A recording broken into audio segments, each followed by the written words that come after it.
नमस्ते, मैं हूं संजय दीक्षित और आप देख रहे हैं दी जयपुर डायलॉग्स।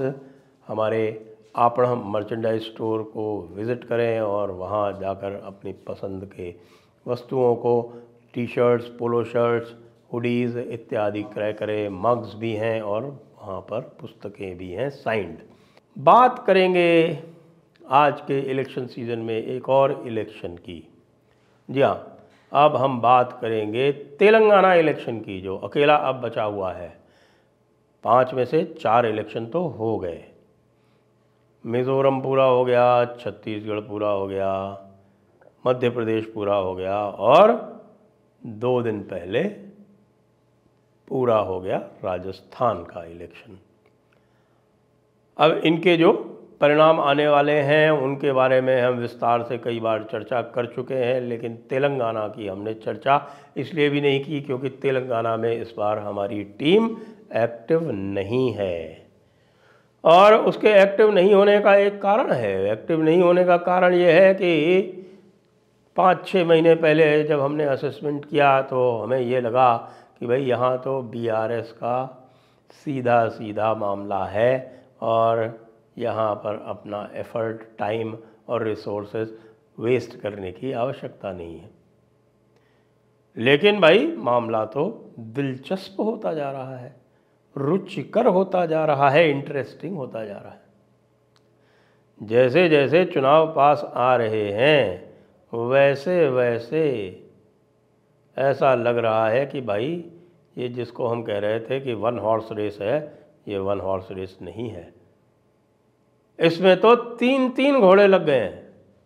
हालांकि भारतीय जनता पार्टी का घोड़ा जो है वो किसी भी तरह से सरकार बनाने के आसपास नहीं है, लेकिन कांग्रेस ने तो बीच में भाई बहुत जोर मारा और इतना जोर मारा कि लोग ये कहने लगे कि कांग्रेस जो है वहाँ सरकार बना सकती है।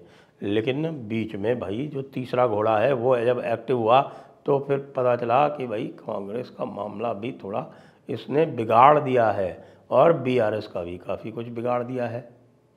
तो अब तेलंगाना में आखिरकार होने क्या वाला है। 117 सीटें हैं तेलंगाना में और 117 में से पिछली बार बीआरएस ने 99 सीटें जीती थी, 99 आउट ऑफ 117, यानी कि 80% से अधिक सीटें अकेले बीआरएस ने जीती थी। और जो बाकी सीटें जीती थी उसमें से 7 और 7 14, 7 एमआईएम, जो कि एक प्रकार से इनका एलआई ही था, घोषित एलआई तो नहीं था, लेकिन उन 7 सीटों पे जहाँ पे वो जीते थे वहाँ पर बीआरएस का कैंडिडेट भी नहीं था, वो ओल्ड हैदराबाद की सीटें हैं।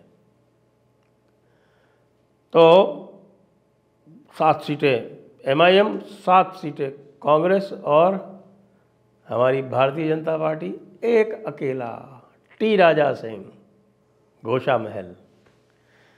और फिर भारतीय जनता पार्टी ने क्या किया? भारतीय जनता पार्टी ने कुछ दिनों पहले अपने एक आक्रामक, जी हाँ, आक्रामक प्रदेश अध्यक्ष बांडी संजय को हटा के एक सौम्य प्रदेश अध्यक्ष जी किशन रेड्डी को नियुक्त किया और उसके बाद उसी के समय के आसपास जो है वो टी राजा सिंह को निलंबित कर दिया।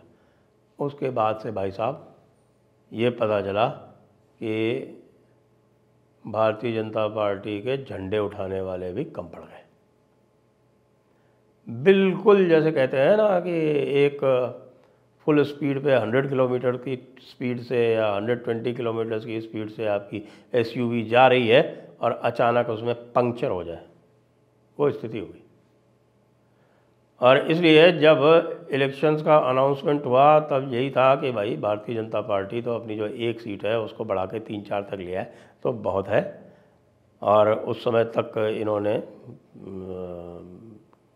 निलंबन बहाल भी नहीं किया था टी राजा सिंह का, वो इनको करना पड़ा।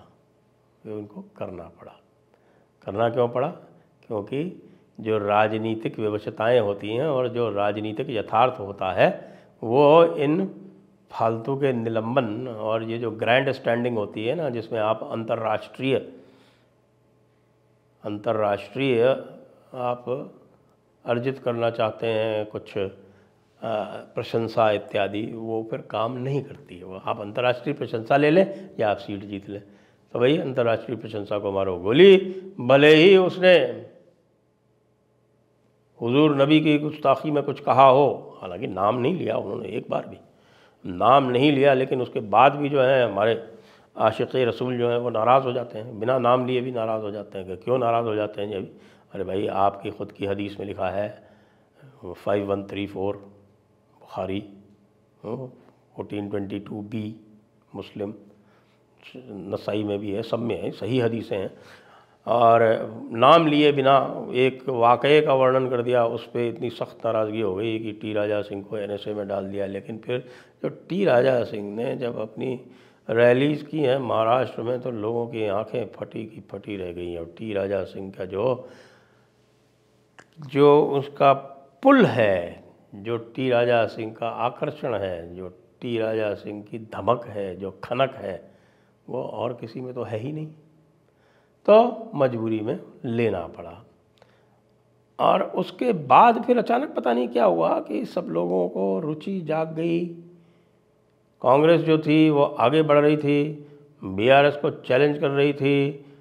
15% जनसंख्या मुसलमानों की है तेलंगाना में, और वो जो मुसलमान थे वो MIM का जो क्षेत्र है उसको यदि छोड़ दें तो बाकी सारे स्थानों पर BRS को छोड़कर, BRS को धोखा देकर, डिच करके कांग्रेस में आने के लिए तत्पर दिख रहे थे। ऐसे में मुझे लगा कि भाई यहाँ तो कांग्रेस आगे जा रही है। और कांग्रेस में अचानक एक उत्साह भी आ गया, उन्होंने पूरी कर्नाटक कैबिनेट को लगा दिया।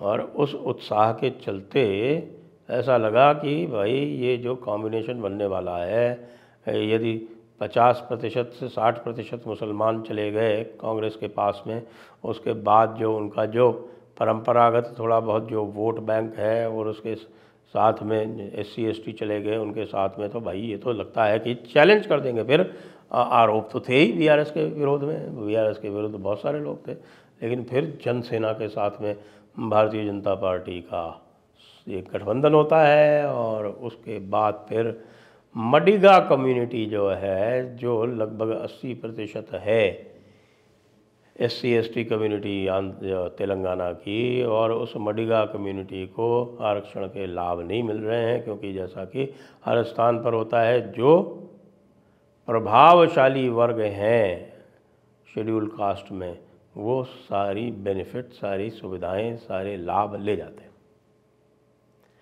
तो प्रधानमंत्री ने मडिगा कम्युनिटी के लिए कुछ घोषणाएं की, कहा कि हम आपका रिव्यू करके हम आपको सब कोटा दिलाएंगे अलग से। तो ये लीजिए, लो एंड बिहोल्ड, मडिगा कम्युनिटी जो है वो अचानक साथ में आ गई। उधर पवन कल्याण की जनसेना जो है वो आ गई, तो फिर जो कप्पू कम्युनिटी है उसमें भी कुछ होने लगा। फिर इन्होंने अनाउंस कर दिया कि साहब हम OBC PM बनाएंगे। अब वो ईटला राजेंद्रन और पांडी संजय ये सारे के सारे OBC हैं, तो फिर OBC में भी एक संचार आया। तो अब यह स्थिति है आज की कि 117 में से लगभग 30 सीटें ऐसी हैं जहां पर बड़ी सुदृढ़ता से, मजबूती से भारतीय जनता पार्टी खड़ी हुई है। सीटें कितनी लाएगी कोई भी नहीं कह सकता, लेकिन ऐसा लग रहा है कि डबल फिगर में इनकी सीटें जा सकती हैं। और यदि ये सीटें डबल फिगर में जाएंगी तो नुकसान किसका करेंगी? अब ज्यूरी उस पर डिवाइडेड नहीं है, क्योंकि वो नुकसान जो है वो मडिगा कम्युनिटी के साथ में आने से ये स्पष्ट दिख रहा है कि वो नुकसान जो है वो कांग्रेस को होने वाला है। पहले इनको लग रहा था कि भाई यदि हम बहुत दृढ़ता से लड़ेंगे तो BRS को नुकसान हो जाएगा, कांग्रेस की सरकार बन जाएगी। अब ये मडिगा वाले इशू से मामला पलट गया, तो अब ये बड़ी जोश से लड़ रहे हैं। अब यही इन्होंने काम कर लिया होता 6 महीने पहले, तो ये 30 के स्थान पर 60 सीटों पर मजबूती से दिखते हैं आपको। खैर कोई बात नहीं, देर आयत दुरुस्त आयत। अब तेलंगाना का जो चुनाव है वो अब 1 हॉर्स रेस नहीं रहा है, और यह भी संभव है कि भाई ये एक स्टेलमेट हो जाए। चलिए देखते हैं। वैसे मेरा ये मानना है कि बीआरएस अभी भी 60 सीटों के आसपास तो ले ही आएगी। और अंत में आप सभी से अनुरोध है कि टीजेडी स्पोर्ट्स और टीजेडी क्लिप्स दोनों को क्यूआर के माध्यम से सब्सक्राइब करें। जय हिंद, जय भारत, वंदे मातरम।